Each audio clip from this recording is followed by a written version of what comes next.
know what really makes us mad is wasting money on CDs with only one or two good songs. Yeah. Tell them about punk.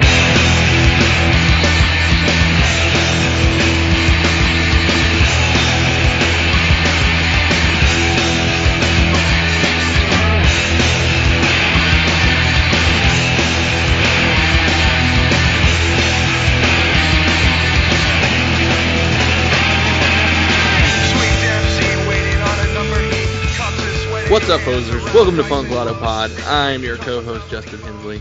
And I am your other co-host, Dylan Hensley. And today we are joined by Ryan Hoagie Ensley of Sonny Falls. And what are we talking about today? And we are talking about the 2011 album Loose Jewels by Diarrhea Planet. Insert comedic radio drive time DJ fart noise here, I guess. Sonny Falls is putting out a new album called All That Has Come Apart Once Did Not Exist. It's being released right now as a series of mini albums as it leads to its eventual release in December as one whole piece. And the conversation is great. We get deeper than I thought we would on some subjects, and then we talk about Diarrhea Planet and having a party. So yeah. This conversation is really fun, and we kind of hit a lot of different things, but we think you'll enjoy it. Yeah. Let's have things go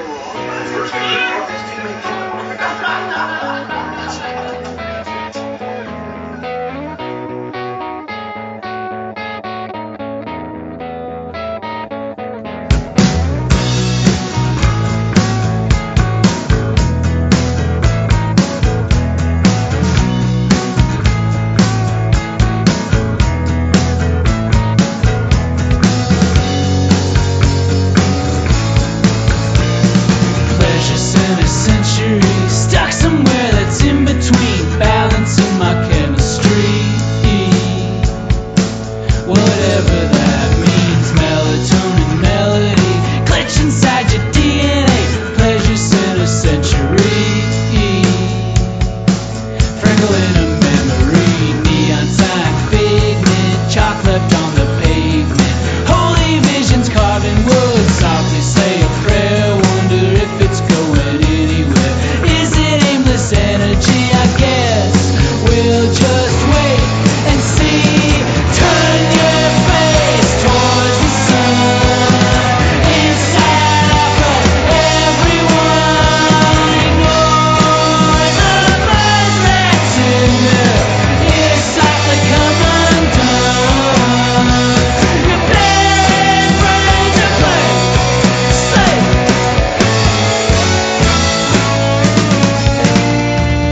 Man, 2011 had a lot of records on that list. I got sucked into. You sent me the thing, and I just looked through all of it. It was Yeah. Yeah, it's crazy. There's a lot of records that year. I went through that list too. I went pretty deep in that list actually. I like made a list of everything I listened to from that year when it came out. Yeah. Did you how many of them you think you got? A lot of them? Let's see. I have it actually open. Let's see if how many I actually have. I know I listened to those first two. There's 2 Pat the Bunny records on the front page. I saw that. Man, I haven't listened to that in forever. He was Pat the Bunny was what was his other band? Was it Johnny Hobo on the Freight Train? Right? Yeah. And then Ramshackle Glory is another band that he had, which is on this. This came out the same year. Man, I haven't heard that shit in more than 10 years or something. Or probably 2011 or 2010. Yeah. Yeah. He kept going too. Like he started Ramshackle Glory and then just started releasing stuff under Pat the Bunny, I think. Yeah. He just kept going. Yeah. Definitely got like over 100 albums listed here from 2011 that I listened to at least once all the way through. Man, Johnny Hobo. I gotta revisit that stuff. I was like 16 and loved it. I don't know how well it's aged. Well, that folk punk stuff, yeah, it didn't age super well. I remember like there was like that stuff and Ghost Mice. Yeah, he turned out to be a creep. Yeah. The wagon wheel stuff. You know. Yeah. Like AJJ is kind of the only one that stuck it out.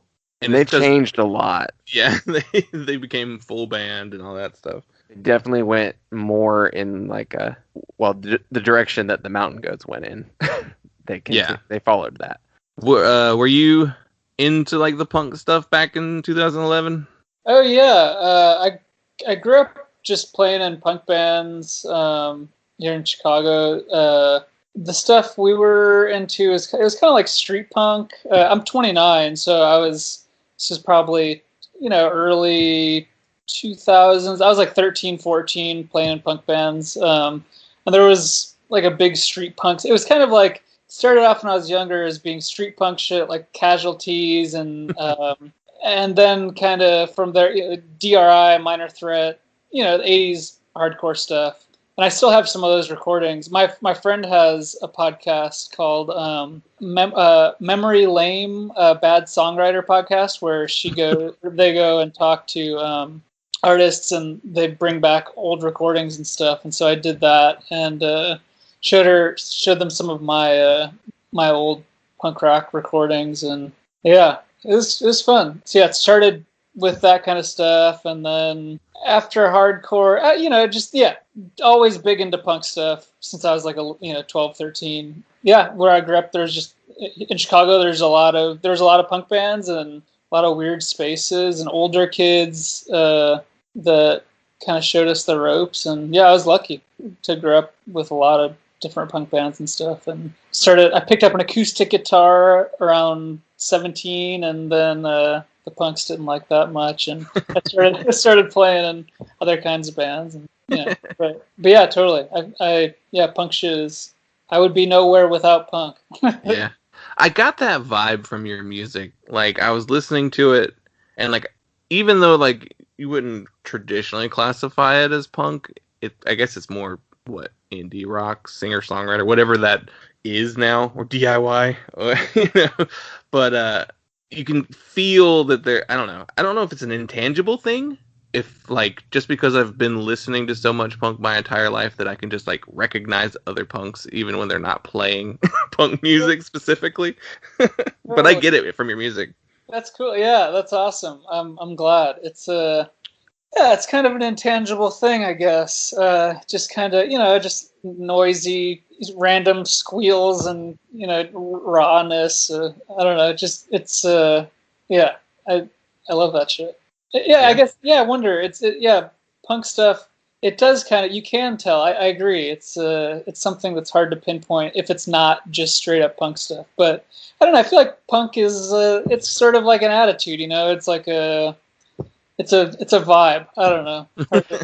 It's so funny. When I was a lot younger, I was more dedicated to the like definitions of genres, like, and subgenres, and I would usually scoff at that whenever people would be like, it's really more of an attitude, and I was always like, no, it's this, and this, and now I'm like, I'm 30, and I'm like, it's really more of an attitude. Like, it's so much of the music that's out there that I am interested in that comes out in 2020 is not necessarily D-beat and like heavy distorted guitars and pick scrapes, and it's not everything that you would define punk as by those technical terms. Right.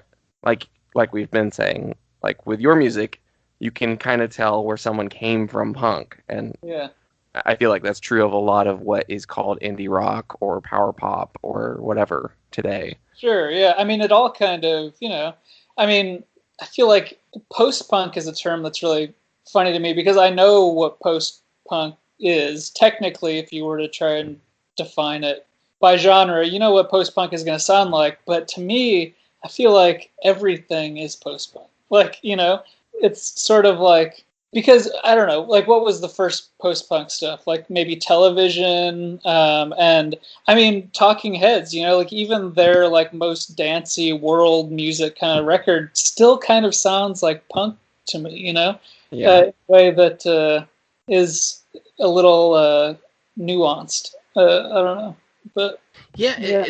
It seems like post-punk kind of turned into just being like, it sounds like Wire and Gang of Four. Like, that's what, like, modern bands take away from it.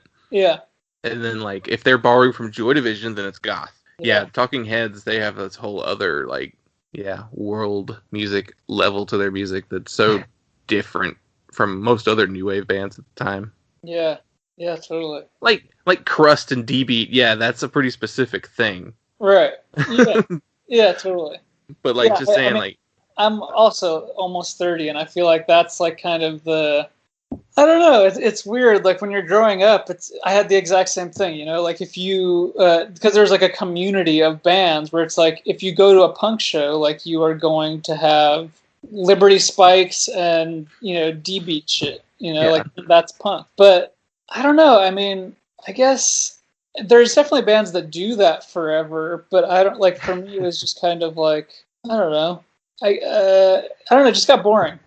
But, like, I don't know, would you guys consider Neil Young punk? Or is that, I don't know.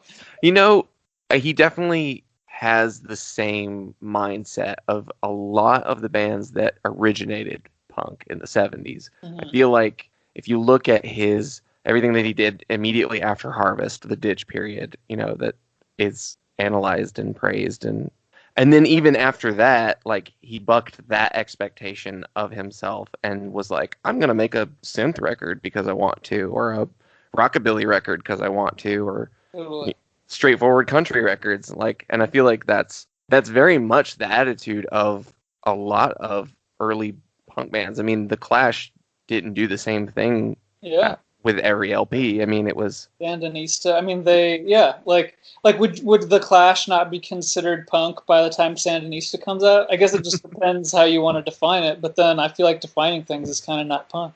So, I don't know. I'm just talking shit. I don't know.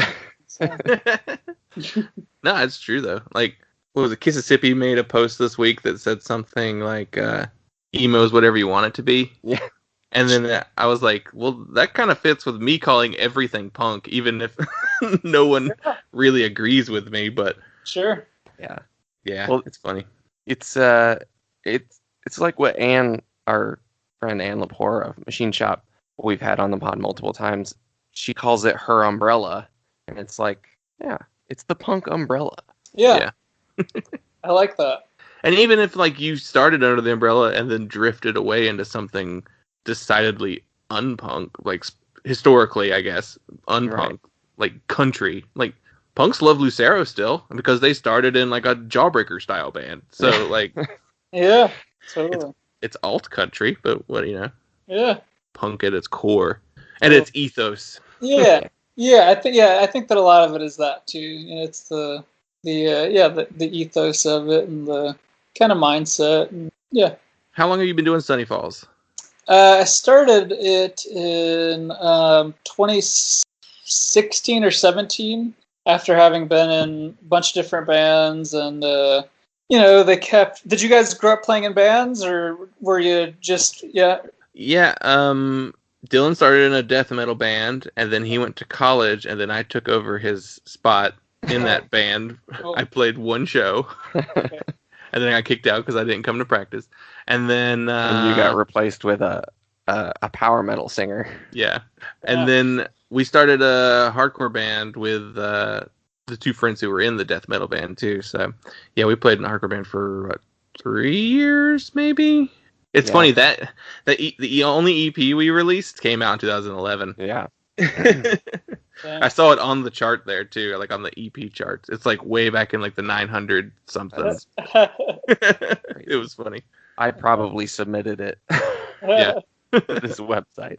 Yeah, I started it in 2016 as kind of just after being in a lot of bands for a long time, and we would start to gain some traction and get some bigger shows, and just kind of, more people are coming out and stuff, and then, something would happen and the band would break up, and then it'd be like, well, shit, like, I kind of want to, like, try and have something that's, like, sustainable, that doesn't just, like, it's hard as you're growing older to just rely on other people. If you're trying to make music a career, it's just really fucking difficult to have to constantly, because you change the name, or if the drummer quits, you got to change the name. It's frustrating. So I basically started this project as a way to just, no matter, as long as I'm writing the words and playing guitar, it'll be called Sonny Falls, and kind of have it be,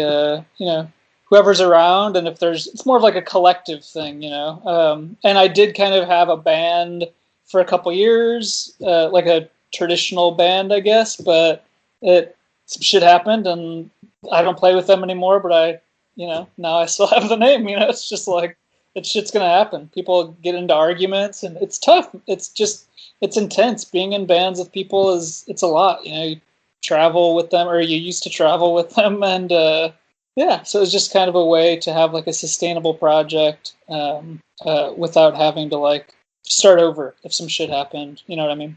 Yeah, I mean that's totally fine though. Like, I mean, you're the main songwriter, and why should you have to scrap something just because, oh man, the bassist quit? Right. So, Yeah. well, he started it with us, and he gave us the name, so we can't keep using the name. Yeah, so we picked his name out of the 100 band names that were Totally passed back and forth. Yeah, Yep. I was gonna ask about, like, is there like a steady lineup right now, or is it more of just like whoever you can loop in to play with you? Well, for this record, it's kind of I recorded it as, it's kind of all over the place. So there's some songs that were, I'd say half the record was recorded as a 3-piece with a drummer and a bass player, who the guy that played bass played keys and some guitar. He played all over it, and he's, I'm like writing new stuff with him. And then the guy that played drums, we're making another record. And then I just kind of had a lot of different people coming in for the aux instrumentation. And so there's not really a steady lineup. I'm about to record another record in December with his wife. So we'll just she plays bass and then he plays drums, and that'll be called Sonny Falls and the Transmission. So the Transmission band is like him and his wife, and then so I think I'm gonna do like the thing that, like Elvis Costello had the Attractions and the Imposters and shit like that. So I don't know, I'll just start a million bands with and the and the the Transmission, Sonny Falls, and the something, and then I don't know, just kind of I was inspired by Ty Segall, how he has like a lot of different technically he has like 5-6 different bands, but they're all kind of, some of them have the same people, and it's a way of like maintaining the integrity of a band growing together while still being like under the umbrella of the same project, if that makes sense. Yeah. Jeffrey Lewis did a bunch of that stuff too. He's got a ton of Jeffrey Lewis. Yeah. New York acoustic folk, Like anti-folk. Yeah. Yeah. He was kind of involved with like the Moldy Peaches and bands like that from that scene.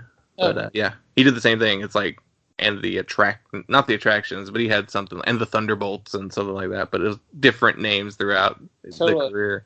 Yeah, that's Daniel Romano's doing that right now, like releasing things under different names. He's done like 10 albums this year or something.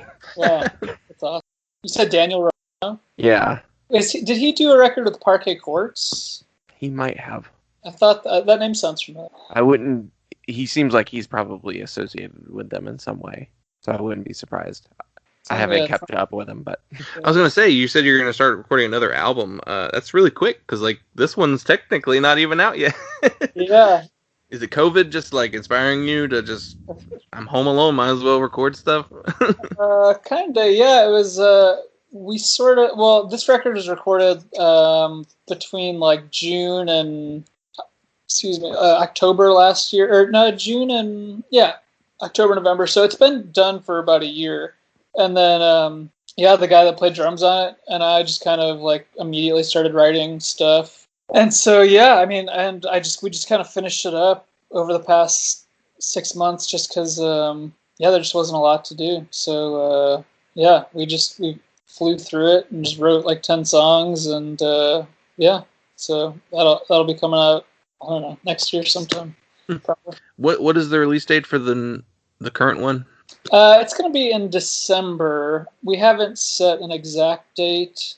I think it's been kind of flexible the whole time just because it's kind of like not a super traditional album rollout because it's like coming out a couple songs at a time over these 3 parts or whatever. So it's kind of like, I don't know exactly. Sometime in December, we're thinking. Probably the first week of December, I think. I was going to ask about the decision to release it in parts instead of just like waiting for the whole thing to come out. Is it due to just because like the length of the album is so much that you felt like it would be great to break it up in chunks, or? Yeah, I felt like I knew that the record was really long. It's almost an hour, and so I don't know. I didn't want to just drop a few singles and then release 40 more minutes of music all at once, because that's what we did with the last record. And I don't know, I feel like people definitely, I hate it when people don't give people credit and say, oh, people don't listen to albums anymore, because people do listen to albums. People are always going to listen to albums. But I do think that there is some truth to the way that people consume music. There's so much all the time that I just felt like it could be cool to just release it 1 or 2 songs at a time. Because, every week it felt like something that was a way to make a big piece of work more digestible, but then ultimately live as its own cohesive record, So the rollout just felt like, and also I was working with my buddy Anthony, who's doing all the artwork, and I just really wanted to build like a big visual world, and so I just started figuring out with him like how to basically just roll out this make it visually and sonically roll out in this crazy long way, and just so it felt like a way to still put out a long record in a way that was more digestible than just dropping a big ass chunk of music. I know Elise is releasing the cassettes through Plastic Miracles, is that right? Yeah. And is the goal to have an LP version as well? Yep, we're gonna do the vinyl. The vinyl will come out next year, but we're definitely gonna do that. Yeah, that's awesome. I really loved the idea of it being released as like a series of cassettes, because you don't really see that really ever. I'm sure people are doing it, but like it's not like the most common way to roll out an album. So I think it's a really fun idea, especially since Plastic Miracles is like so new as a label. Totally. Yeah, for sure. I just like the idea of it kind of like visually building, so like when you look at the discography, it just like each individual element slowly reveals itself up to this big piece. And the guy that does the artwork is, I don't know if you've checked out his Instagram, but his stuff is really cool. If you've seen my artwork, it's just super detailed, What's his name? Anthony Christopher Art, I think is his handle. So it's just kind of cool to see it all build up visually as well as sonically. Yeah. So Just kind of, his art, I'm looking at it now, is so like intricate and like that's crazy how much detail is in that artwork. Like I've seen the covers for for the EPs and her album, but like I hadn't looked at his art on its own. That's crazy. It is crazy. He was showing me pictures of quarters next to what he was, like throughout the process of drawing the cover, he'll, put a dime or a quarter next to something he's drawing, like for scale. It's just like, I don't know how he does it. He must have a magnifying glass or something. He must. It's really crazy. I'm excited to see, or I'm excited to have the actual piece because it'll be cool thing to see. I still don't know how big it is, like on his drawing table. I think he's doing it exactly 12 by 12, like a vinyl size. But yeah, it's crazy. He's awesome. He's like my favorite artist in Chicago. How'd you get set up with Elise for this album? I met her a few years ago on tour in Athens, Georgia, and we just stayed in touch and kind of had some mutual friends. And I think like last year or something, she was trying to find a label for her record and was having a tough time just because, pitching records is really annoying. And so we were just kind of commiserating over trying to find a label and just hating sending emails or whatever. And then I just saw that she started the label. Like, I think March or April that she announced the label. And then, it was just she knew that I was trying to find someone. And so I sent her the record and she liked it and she was willing to take it on. I do understand though from a label perspective at this time, putting out a band's record when there's no shows for the foreseeable future, and it's just like maybe they break up before they ever get a chance to tour and sell some records. So really, it's crazy. That's why I'm really grateful she did it, because it was just like, well, there's a pandemic and I can't tour or do anything, but she was still willing to do it. So infinitely grateful for that. It's kind of, it's crazy. It's a very weird time to release music. Yeah, very strange. I guess we could get into the format of the show then. But I'm a constant headache, a two-sided wonder. They try to make you regret it yourself. No, not this time. I'm just a constant headache, a deathbed device. You hang me up, unfinished with the better part of me no longer mine.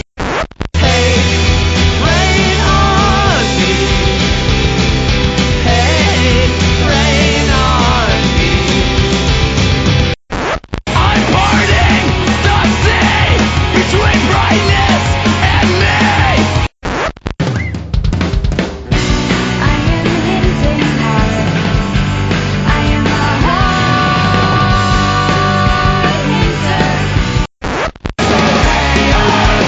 Just help me out. Lend me your shotgun, please, for just one round.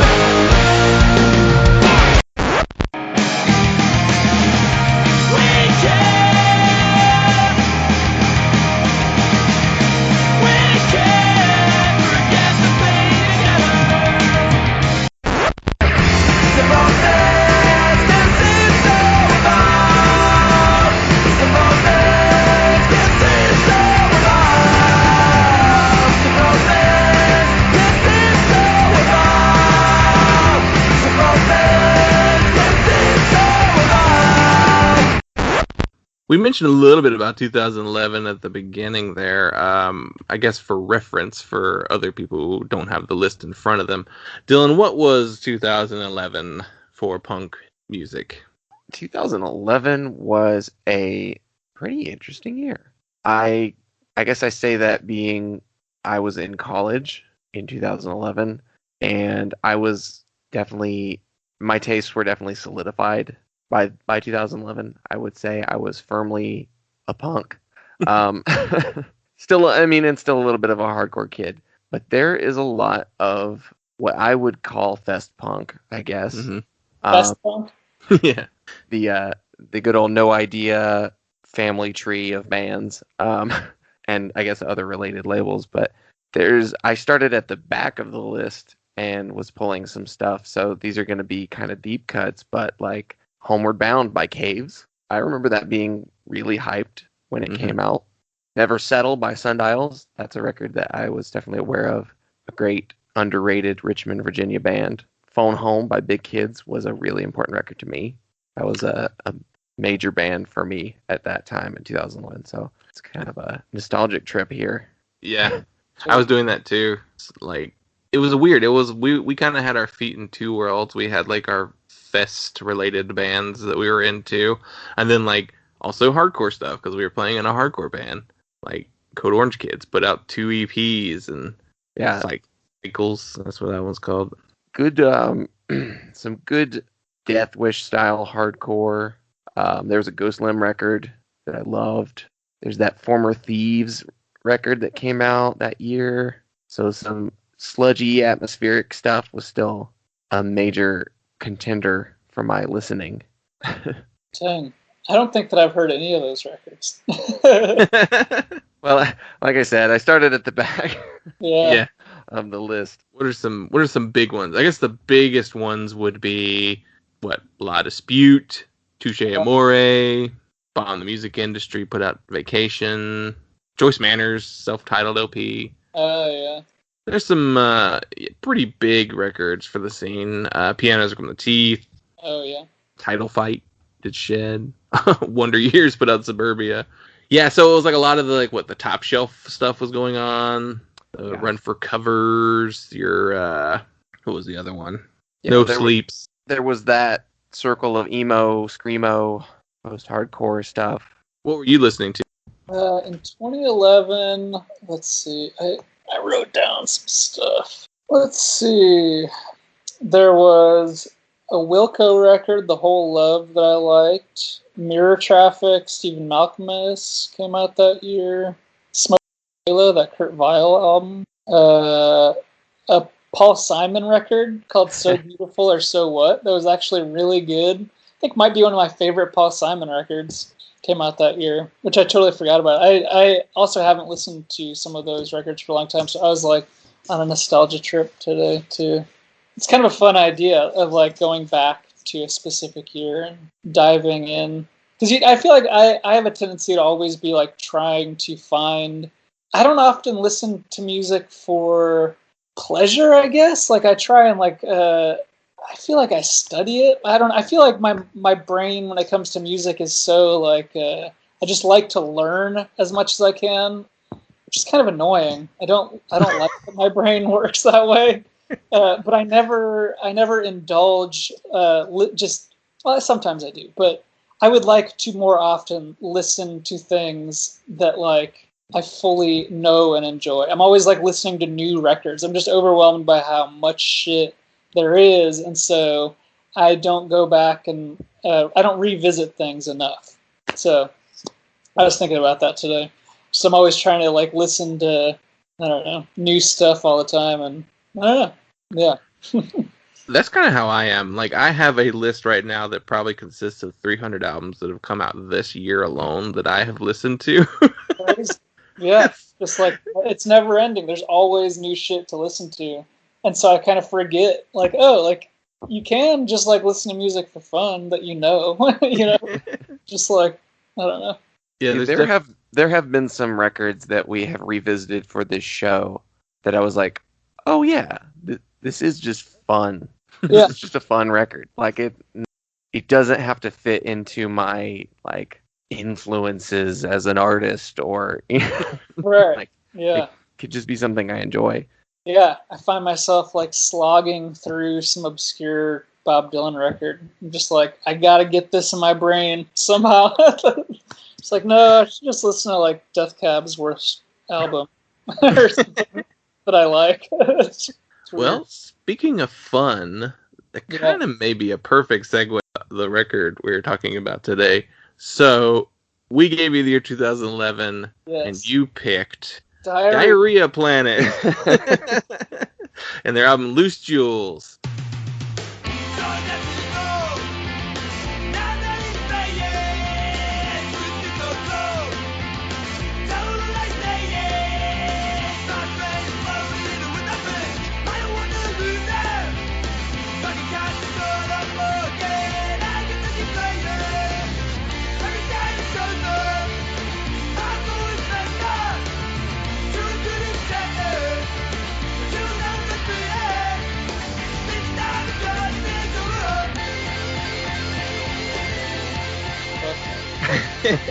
Which So I was gonna ask like yeah, okay, I'll tell this. When we were going back and forth in the email, I originally told you that I had never listened to this band because I hated their name so much. It's a terrible name. It's a very dumb name, and it kind of fits with the record, which we can get into in a minute. And I also got them confused with like a Charlotte band called Planet Piss. Right. So like, man, the tour that never happened. Yeah, I wouldn't be surprised if they did play a show together in Charlotte. Right. Yeah. Because Diarrhea Planet were a Nashville band, which I didn't know that either. Kind of weird. Yeah. Yeah. I don't expect this to come out of Nashville. Yeah. But I was thoroughly entertained by this record. Yeah. So what made you pick this one specifically? Well, in 2011, I was in another band that played with them, and so I met them, and I think they were the opening for them was the first show that I ever played that was sold out, and so they kind of have like a special place for me because they were the reason that I was able to like see a sold out room, you know. So. And they were just super fun. I think this was 2012, and maybe 2013 that I opened for them. And I just loved them. They were just super fun. And then I played with them again, one of their last shows in 2018 at a sausage festival in Chicago. So I played with them twice. Super fun and super nice and friendly both times. And I don't know. It was just a goofy record, you know. It's fun. It's like I feel like it's unique in how obvious how much fun they had recording it. You know, like it's you can just hear like they're like the fact that I just love the things that you hear for half a second after the song is over. You know, like someone yelling. Like you can just imagine them being like half drunk and shredding. And then just being like, yeah! And then it's like the next track starts, you know, it's just crazy. It's just it's so fast. It's like 18 minutes, 11 songs. It's just, it's a blast. I love them. Yeah. And I think they were, I forget, you know, I think maybe they met at Belmont, the music school. I think that's what it's called in Nashville. And they just did not expect anyone to, there's a level of unpretension about them that I love.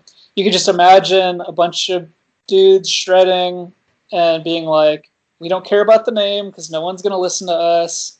Let's just have some fun and drink a bunch of beer and play guitars and be goofy. And whoops, now there's like a lot of people listening. You know? I don't know. They're just fun. I like their lack of pretension. I like that they're just going for the shred, you know, 3 guitars. It's just fun stuff. So that's why I chose it. Dylan, well, let me run through some stats on the record real quick. Yeah, give us the details. Yeah, some details on the band. So they're, like I said, they're from Nashville, Tennessee. They formed in 2009 and broke up in 2018. This was their first full-length album and was released on Infinity Cat Recordings, which is Jeff the Brotherhood's record label, which is odd. And they were a 6-piece band and the personnel on this album was Jordan Smith on lead vocals and guitar, Brent Toller, Emmett Miller, and Evan Bird on guitar and vocals, Mike Boyle on bass, and Casey Weisbush on drums. 6 people in this band. There's 4 guitarists on the record, but they only do 3 on stage live, or was that how that worked? I may have been mistaken. They may have done 4 guitars. I thought that it was 3, but I think you're right. I think maybe they did have 4. I did read that they were generally 4, and maybe they didn't play 4 the whole time. I don't know. I can't recall, but that sounds believable. I believe. I can see the lead singer maybe stepping away from the guitar occasionally in a show. I think I've only ever seen one band have 4 guitars on stage at a time. And it was Bars of Gold, and it was one of the loudest bands I've ever seen. What was it? Bars of Gold. Oh, Mark Paffey Mark from Paffey Bear from- vs. Sharks. uh, Current and- band. cool. And Brandon. Yeah, there's more than one Bear vs. Shark member. I think I saw page 99 and they had like 10 people on stage. Yeah. That's like the craziest I've seen as far as multiple guitars at one time. And that just sounds like a big mess too. So 4 guitars, I mean, yeah, to do that, it's just, I don't recall. That could be true. It was 3 or 4 when I saw them the 2 times. And it's hard to pull off. And I just remember them being super fun to watch because when you have that many guitars, people have to go back to back to do the harmonies, and they have to do. It's just, it's just crazy. And I also feel like if you have that many guitars, like you can't really fuck around and also be a good live band because it'll be too cacophonous. Like people gotta know their harmonies. You gotta know what you're doing to some degree. Otherwise, it'll just get all muddy. And I don't remember them being muddy. I remember them being a great live band. Just crazy. So many guitars. That sounds so annoying. I would if I started a band with 4 guitar players, I would want for it to break up. That's too annoying. It's too many guitar harmonies. No, there's never too many guitar harmonies. Teaching people and rehearsing that many guitar harmonies to make it sound good sounds really annoying.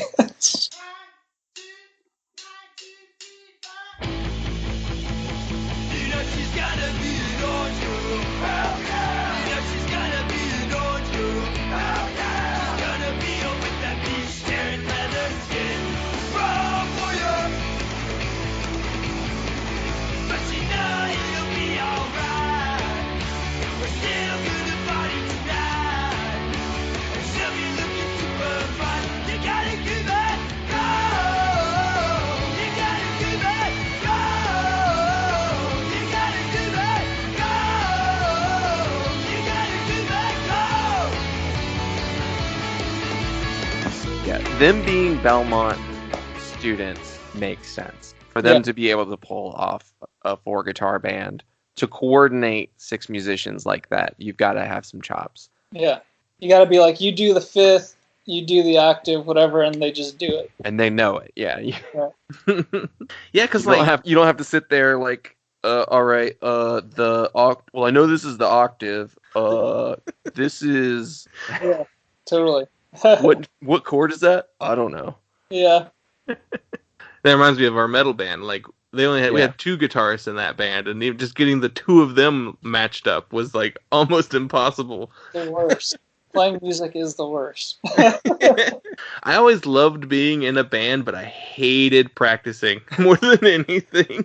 Dude, that's why I love recording, is because I just love layering shit, like especially if it's just me playing guitar.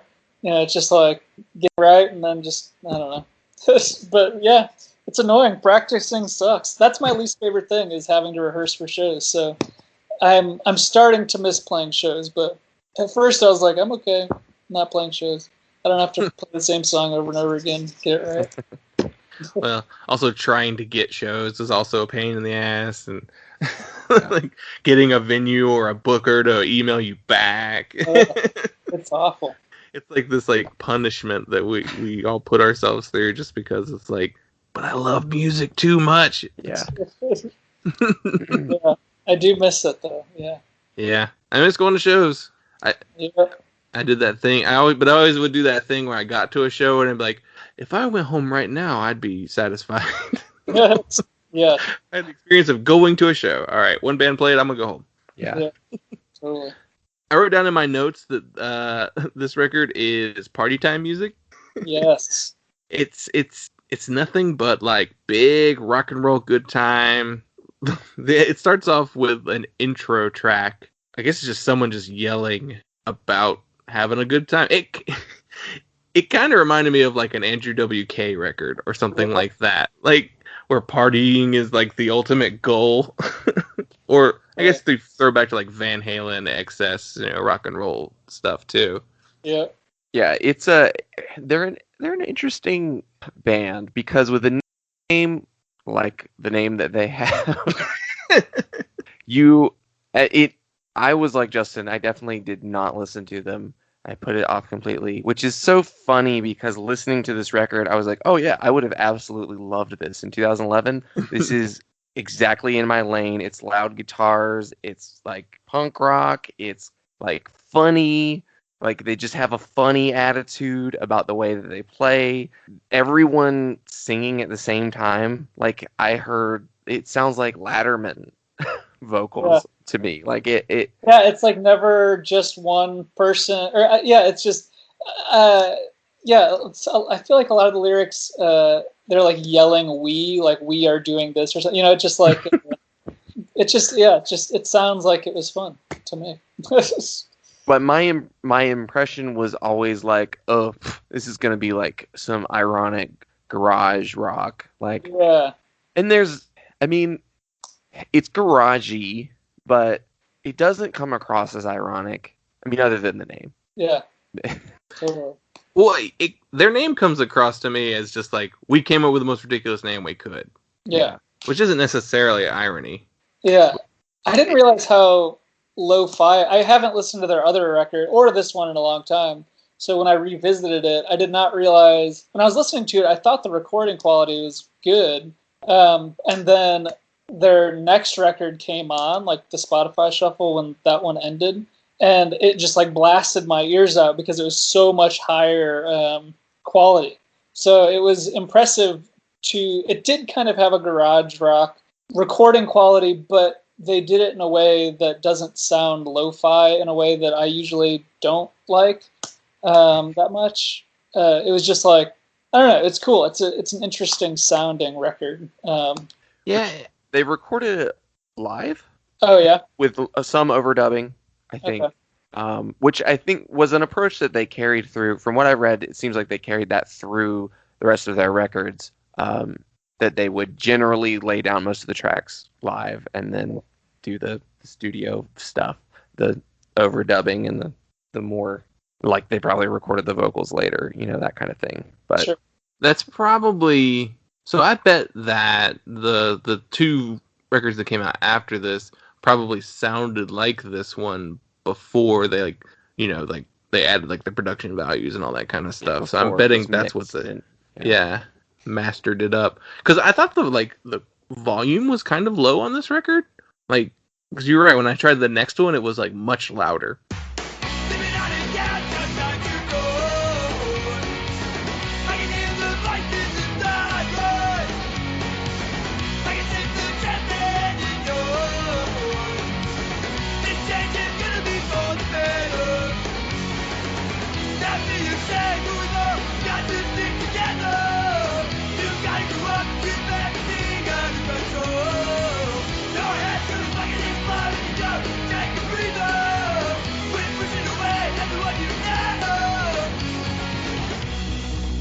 Yeah, it's kind of a side note, but did you guys know recently I noticed some weird audio quality with Spotify, and then I realized, you may already know this, apparently a lot of people do, and I had no idea, but there's like Spotify automatically normalizes the audio for everything. And so if you can go and turn that off, and then it actually allows everything to have more dynamics. And some of them, I think I noticed that one of my songs was super quiet. And I was like, what the fuck? Like, did I upload the wrong file? And then I went in and I looked into it, and I was like, oh, like there's this weird normalization. So you can actually turn that off, and it makes things sound way better, in my opinion. I don't know. It was weird. I didn't realize. Did you guys know that was a thing? I knew that they did some. I haven't tried turning it off. No. I don't know if mine's on or off currently. It's probably on. Yeah, it's really weird. I don't know why. It is for playlists. It is definitely an insulting thing to do to any mastering engineer, to just be like, I know that you, sat there and meticulously adjusted the levels of this record and got the dynamics exactly the way the band wants it, but we're gonna compress it like it's a radio show. Crazy! I couldn't believe that. I was so irritated, but I was like, everyone's hearing my shit all like weak sounding, but. Yeah, I guess I need to turn it, because I think mine is listed as like automatic, which is recommended. So I wonder if I switch it to very high, if it will. We're all unlocking the secret, like, quadraphonic Yeah. original master quality that you can get out of Spotify. Dude, that's what I noticed. Like when I had turned it off, I was like, "Damn, everything sounds like way louder." But all right. Side note, yeah. To keep it in 2011 comparisons, so like they have a little bit of that garage rock thing going on too, but for some of like the more punk related stuff, it kind of reminded me of Direct Hit put out Dome Splitter that year, and they have that same like, you know, every record starts with "fuck you, get pumped," like being yelled at full volume. So like it's definitely, they have that party time attitude with their music. Everybody's yelling the lyrics the whole time. Like, if Diarrhea Planet had not become a like I would associated them, I would have called them like a Brooklyn vegan band or like a Pitchfork band, like the rock band that, as much as this is a loaded word to use, that hipsters like. What I would have called it in 2011. Okay. Yeah, this record sounds like a fest punk band. Yeah, totally. Like, Totally. I would see them at Lucy's, you know? Yeah. And I bet that would have been hilarious to watch them live. But even though there's also some like elements of like the emo revival from 2011, especially on was it Ice Age? Yeah. It has like these like tapping moments that feels very much like something you'd hear on I'm trying to think of a good label, like a Count Your Lucky Stars, record or something like that. Sure. And yeah, I guess being looped in with Infinity Cat recordings, I didn't really know much about that label, so I was looking through, and like it's primarily just to release Jeff the Brotherhood's records, but they also have a bunch of other stuff like Peach Kelly Pop, and like Roswell Kid put out one of their EPs way later. There's a split that had like the Screaming Females on it.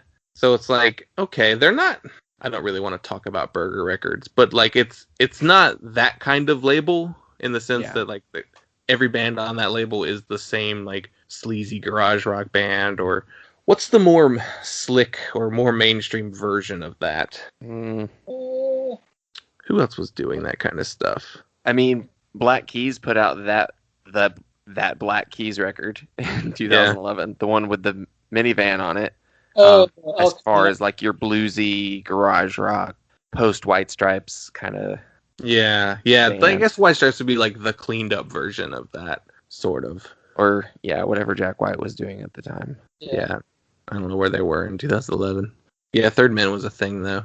Yeah. One thing I really liked about the record is it's 18 minutes long. Yeah, totally. It's like I like records like that too. You just kind of, if you got 20 minutes, you got to do the dishes or something, you want to pump yourself up, put it on. Yeah, and that was one of the things too, where like I messaged Dylan to tell him what record we were going to be doing for this episode, and Dylan's response was, "Oh boy," and I was like, "It's okay, it's a short one." That was like the thing that I like talked myself into, like going into it, because I had no real idea of what they really sounded like. I had a theory or like what I'd associated with them with, and so like, well, at least it's not the next one, which is 40 minutes long. Well, yeah, when I listened to it, I was like, I still had my baggage attached to it, which I really want to. I don't want to come across as like true punks. I'm, especially since we've been back from our little break, I really want to approach everything that we listen to much more open-minded. I really want to be less of a butthead about music. But like when he told me it was 18 minutes, or like I looked at the playtime, I was like, oh, good, this is perfect for my drive home. Like this is like, this record will end and I'll get out of my car and I'll be at home. And I can go on. And it was a great ride. I really enjoyed listening to it. Yeah. It's a really fun record, which, fun, that's the big word for this band. Like every single thing I read, I saw like 4 articles about their last shows. Everyone wrote something about it, and it was like everything everyone said was just like they're insanely fun live. Like, it's just one of the most fun bands you'll ever see. It's the Andrew WK kind of like insane party attitude.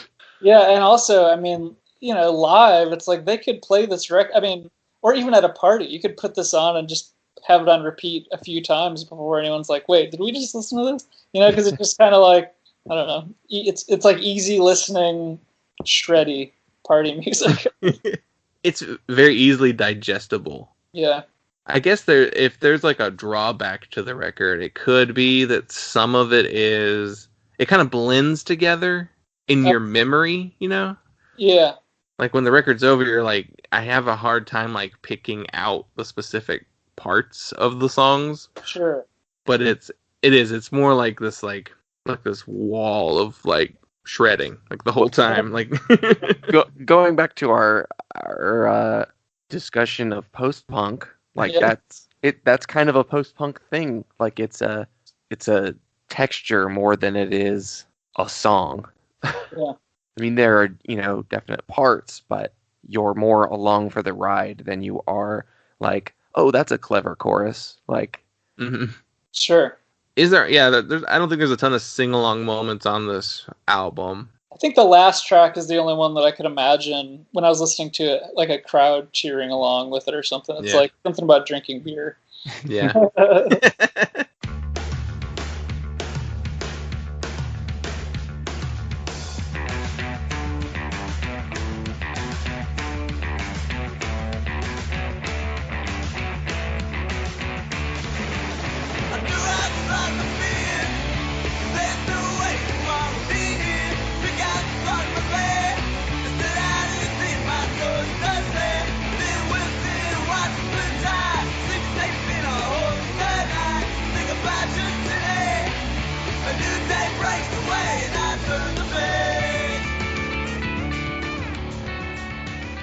I even tried to look up lyrics for it, and like Genius only had lyrics for like 2 songs on this record. Yeah, it's weird that it was like, I guess nobody really cares what they're saying. They must not have printed the lyrics, and no one can figure out what they're saying because it is tough. 4 people screaming. Yeah, totally.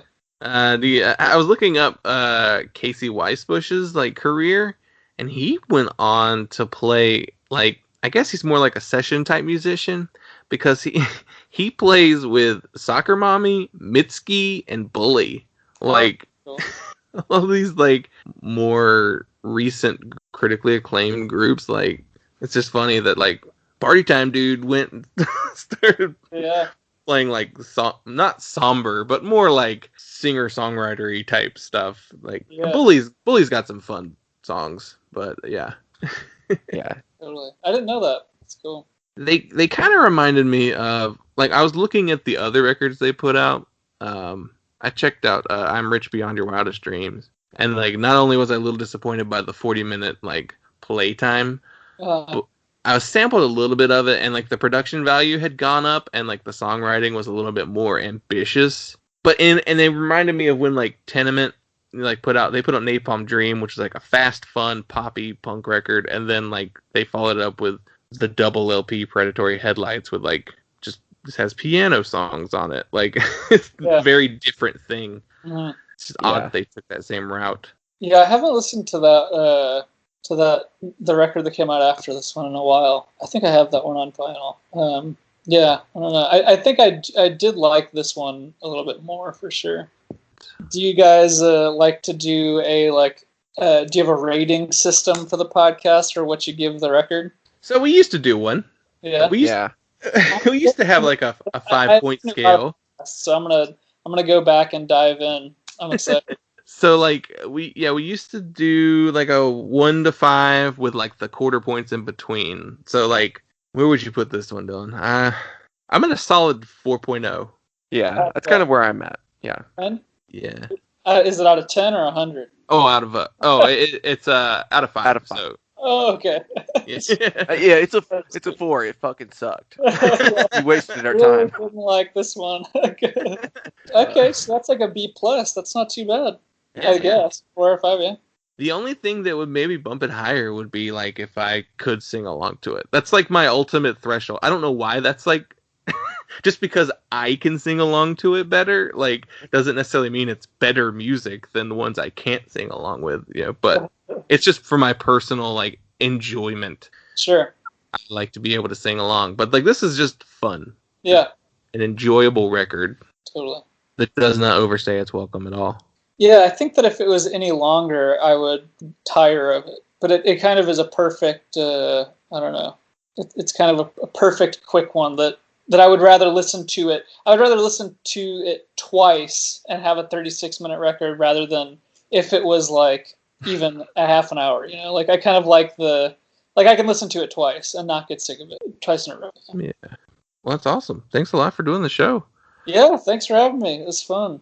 What should we expect next for Sonny Falls? Let's see. We're recording this. It's the 14th. This one will go up next Wednesday. So what's on the horizon for you next? Let's see. The part 2 out of 3 of the record comes out in full Friday. So it's just like the second chunk of the record will be out Friday, and then we'll just start rolling out the last 5 tracks. I think there's 5 more tracks to be released over between now and December, and then the record will be out by December, and then I'm recording a new record in December, and I'm just gonna make like 1 million records.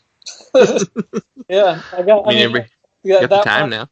That one's done, and then I've started the next one, and it's just kind of I think I'll put out at least 2 next year. So as long as I don't know if someone wants to, unless someone hits me up and wants to put it out or something, and I have to wait. I'm planning on just like putting out a lot of stuff next year, at least 2 records. Some label that makes you follow the traditional album cycle. Yeah, I don't know.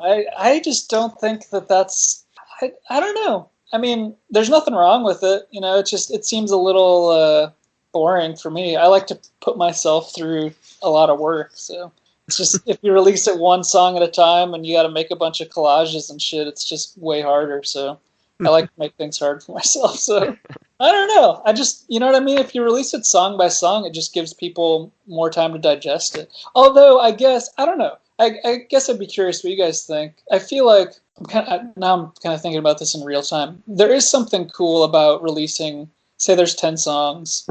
If you release 3 songs and then drop the record, those 3 songs kind of serve like they're kind of like the thesis of the record or something. Like and then the rest of them are kind of orbiting these 3 singles. I don't know. As listeners, what do you guys think? Like, do you when bands release something, do you like it one by one, or do you like putting out a few songs and then having those 3 songs inform the rest more heavily? Do you know what I mean? It depends, I think, on what songs you select as the singles to release. I think a lot of times a record can get overshadowed by its singles. Yeah. And then you wind up with some songs feeling like filler, or sometimes, though, it does accurately represent the record, and I wind up loving the whole thing. So it's, I don't know. It kind of contextualizes it in a way, like when there's a song. Go ahead. Sorry. But I think breaking it into parts is interesting, and it creates. I feel like that creates a sense of like mystery that can be useful if you're looking at it from like a PR, publicist, businessy perspective. I'm surprised that not many artists do that. Yeah. Because there's always the, like, people love to do the, big artist drops an album at midnight with no press, but doing a slow release as kind of the opposite of that. Intrigue. I've heard, who was it? Oh, Bill Callahan. He did the same thing where I don't know if you guys are a fan of him, but he released his recent record. I think it was a song at a time over 10 weeks or something like that. I've noticed it happening in the past 6 months. Actually, right when we started, when Elise and I decided or confirmed that we would do it this way, Pitchfork had an article that said, like, artists are releasing their records in chunks. And we were just like, oh, I guess we're doing the right thing. There's a pretty interesting Pitchfork piece that's about it. I think I don't remember who it was, but there's been a few people that have done it, and yeah, I don't know if it's the right way. To go back to your original question about like releasing songs, the way I absorb music is almost exclusively in like the complete album like package, basically. Like, so like if an artist I like is putting out a record, I'll probably listen to the first single they drop and then be like, just to like get an idea of what the record's going to sound like. And then like if they put out like two more songs across the next month, I tend to not check those other ones out until the record comes out. Because I don't know if it's just because I don't know, my friend has asked me this before. He's like, have you heard the new song from this upcoming record? And I'm like, no, I'll wait for the album to come out. Like, I like to like absorb a majority of the record in one piece, because there have been those instances where like I knew the one or two songs really well before the record came out. And then like the first listen of the album, it kind of like skews the absorption of like the whole thing as a single piece. I'm very much like an album listener. I very rarely only listen to like songs, okay, here and there. Right. Yeah, me too. I rarely. I just started working at a pizza place throughout this pandemic thing, and there I'll listen to singles a little bit. But even there, I also just tend to. I don't know. I like the full album too, and I feel like a lot of people do. It's sometimes I just see articles where people talk about people not listening to albums in full anymore. I'm just like, I think that you're lying. I think people. I think a lot of people. I don't think the album as an art form will ever go away. Yeah, that whole that was a big thing in the beginning of the internet age, especially for music, where it was like the album is dead, iTunes has uncoupled the single from the album, and like I feel like that's definitely a thing for pop, but pop music has always been guilty of making you slog through a bunch of filler material just to hear the single. I mean, if the album is good, people listen to the whole album and they don't just want the singles. So I don't think that that's true of the majority of music listeners. I think most people will listen to a whole record. Sure. Like if you're a music fan, like obviously the three of us are like music nerds, so it's like if you like music, then you're gonna listen to the full record, Yeah, I mean, I've definitely ran into those people who are like, oh, I'm not really an album person. I'm just like a song. Like, I just like songs. I was like, I mean, I get it. I mean, music basically is what you're telling me. You hate music. You hate the process of music. No, I just like the bops. I don't care about the and there's probably a large number of people who listen to an artist's new album when it comes out and then cherry pick their favorite songs. Sure. I could see that being something that people do. Yeah. I thought it was interesting you said that if you listen to, say, 3 singles out of 14 songs or something, that it kind of colors your perspective of the record or something. Yeah, I don't know. It's interesting because I think that's true. I mean, because then if you listen to it, because it's like you're listening to something out of context. It's like if a book is coming out. I've never thought about this actually. It's really interesting. It's like if a book is coming out and you like read chapter 1, 7, and 14, you're like, and then when you get to that chapter, you're like, oh yeah, it's like out of context. Yeah. But then. If, like, for instance, have you heard that band Dead, D-E-H-D from Chicago? Yeah. Do you like them at all? Yeah. They put out this record recently that I feel like, in an interesting way, the singles really distilled. Their music is kind of like the singles distill what they're doing just perfectly, and then it just like. In a way that doesn't quite like ruin the vibe of the record. But yeah, it's like it's intangible. It's hard to pinpoint exactly what would make that happen. With the recent Bright Eyes record, are you guys a fan of him at all, Bright Eyes at all, or not especially? But I'm aware. Yeah. I don't know. That kind of happened with me, where I listened to all the singles and then they stick out in a weird way. That's what it is. That like I can't unhear them sticking out. Yeah, it's weird. Yeah, you're like, oh, I know this one. I knew this one, and you always knew that one. Like you continue to think of those songs as I knew this song before I knew it as a part of this whole piece. Like yeah, it's weird. It's and you never know, if something to consider. Because now I'm thinking maybe I should drop full albums all at once with no singles. I came into this thinking I should never do that again, and I should do it one by one forever. Well, I think doing what you're doing. Yeah, I was gonna say it sets you up with like this is almost like a TV show. Like it's serialized. It's an episodic dig through through your record. Like it's not. That's cool. It's not individual songs picked from some random place in the sequence of the album. It's like this is the progression of the whole album, but we're saying like we're gonna focus on this part right now. Actually, that's part of that. You asked earlier why I wanted to do it like that, and part of it was also that there were several songs that kind of belonged together in my head that were like two sides of the same coin, and so I was like, they need to be heard both at this, like one after the other. And I just wanted them to have like their own little world. I wanted them to like be in the world alone before they were with the rest of the family. If that makes sense, and like on the record, it's like I wanted them to have their own little thing, their time in the world, and then they'll all be together. But it's like I just like the idea of But that's interesting. Yeah, the episodic thing, kind of TV analogy. I like that. To me, it's like you're just releasing 3 mini albums instead of like one big record. So like it exists more as its own piece. You can listen to it as a piece here, and then like a piece here. Sure. Or as the whole piece together. Like just taking one song off a record and from the back half of the album. This song has the most commercial appeal. So yeah.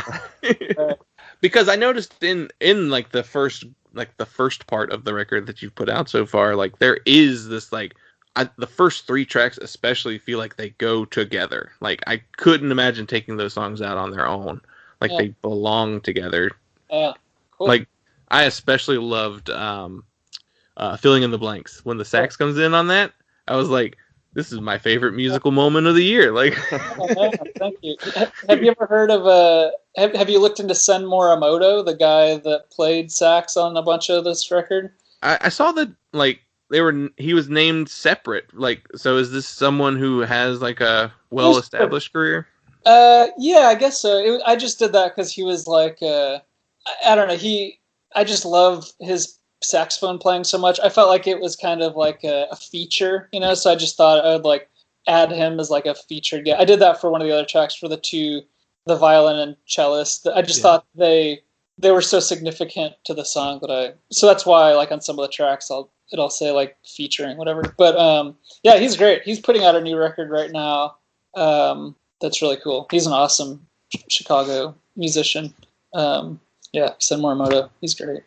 Yeah. That was really cool. Yeah, I've not heard him play on stuff similar to mine. His stuff is really, when he performs live, he'll do, he'll sing or rap a little bit and then play a saxophone solo, and then like it's like crazy out there pop stuff. Wow. Yeah. That's awesome. Yeah.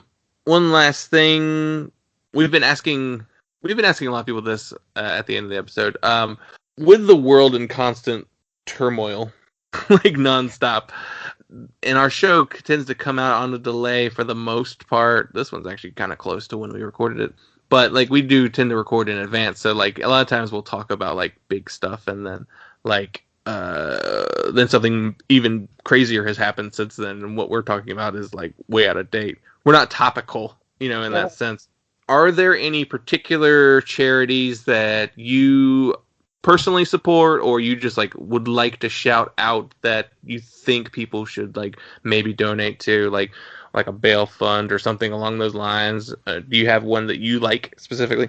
Yeah, there's one in Chicago called My Block, My Hood, My City, which is great. It's formyblock.org. They're great. They've been getting a lot of attention. It's My Block, My Hood, My City. Check it out. They're great. Just Chicago organization that they do all kind of good stuff. So yeah. That's good. I'll include a link to that in the notes. I feel like there's been a discussion on the internet about like punk is not this like monolithic like attitude really, in the sense that like it's not always been just the most politically left-leaning, or like there's people in punk who are conservative. There are people in punk who are just bad people.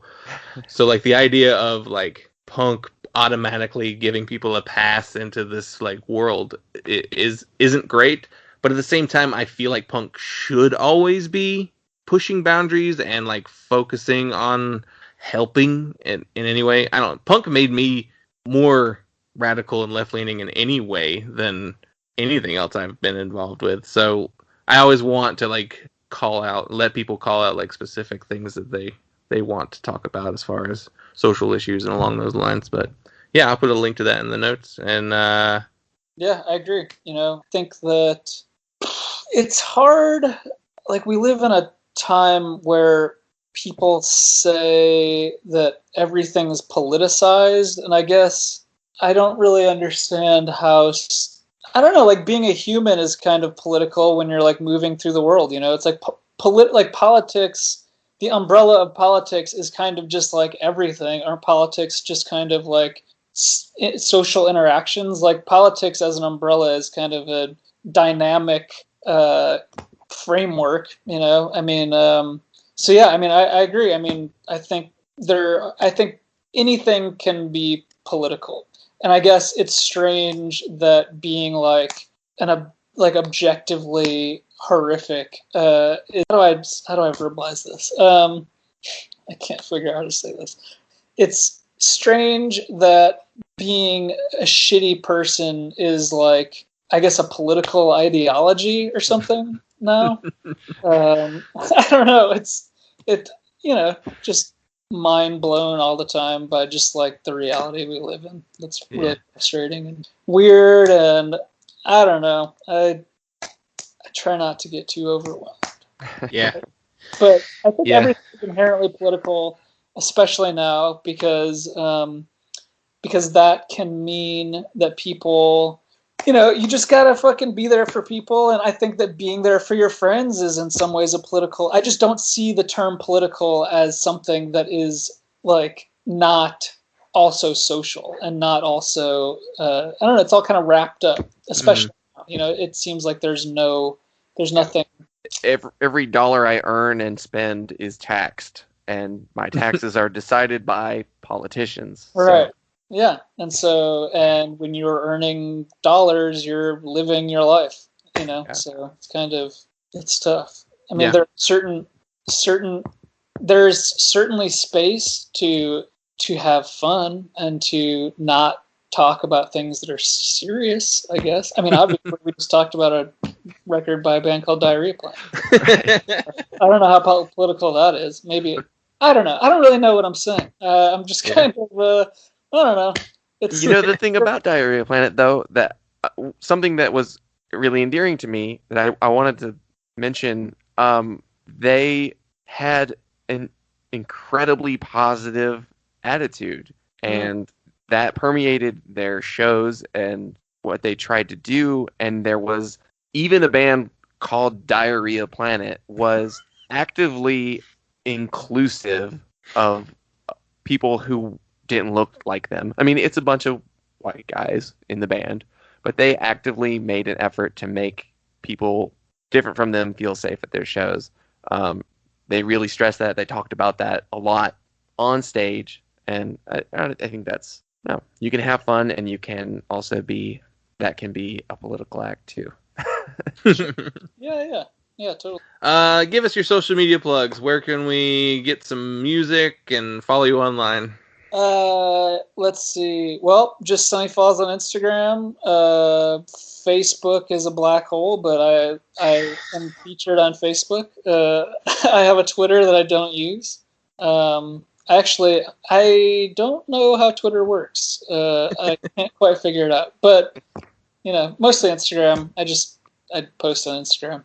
Sonny Falls, at Sonny Falls. Yeah. Your stuff's on Bandcamp. Yep, it's on Bandcamp, on Spotify, Apple Music, Napster, whatever, everything. everything that everywhere you find music. Yeah, very cool. And I'll include links to all that in the show notes as well. But yeah, thanks a lot for doing the show. Yeah, thanks for having me. It was fun. Let me know if you ever want to hang out again. Yeah, for sure.